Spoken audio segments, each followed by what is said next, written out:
部长陈时中早起接受到访问，讲只要疫情稳定，解封的策略1个月后就会更加明朗。专家小组3月24嘛来讨论，是不是要替5岁到11岁儿童来做新冠病毒的预防针？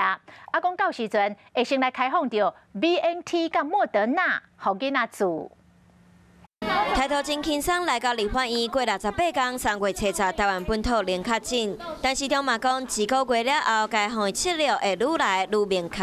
是有这样的可能性的哈，1个月大概是哈那个情况会更清楚。那疫情大概如果没有新的一个变种的情况，那世界哈的疫情全球疫情应该趋缓。不过无人要注疫苗，所落来5到11岁儿童敢要注疫苗嘛变做后一个议题。这位中心和专家有可能伫3月24讨论儿童来注儿童疫苗。大规模的感染的时候，对儿童族群的一个杀伤力可能不亚于流感，所以我们大概就是要去跟 BNT 跟莫德纳，因为这2个疫苗它有做过这个年龄层的一个临床试验。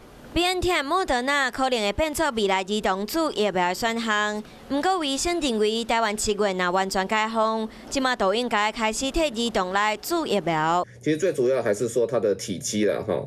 那同时还要考量说药物的代谢方式。国外哈，那小朋友的话，其实也是2剂，可是每一剂大概都是1/3的剂量。不良反应的特殊顾虑，比如说有些儿童发烧会引起热痉挛，或者是他们那个组织器官还没有完全分化完成的话，可能比较不能够忍受严重的不良反应。开始解封了后，学校一定会变作病毒烧坏所在之一。临床嘛证实，儿童若买着新冠病毒，会有半年的时间拢无法度专心，会影响学习。敢要注射是两难，嘛要等专家进一步来做评估。有事没事赶紧转开华视，还没有订阅华视的 YouTube 频道吗？赶紧按赞、订阅、开启小铃铛，我们华视 YouTube 见。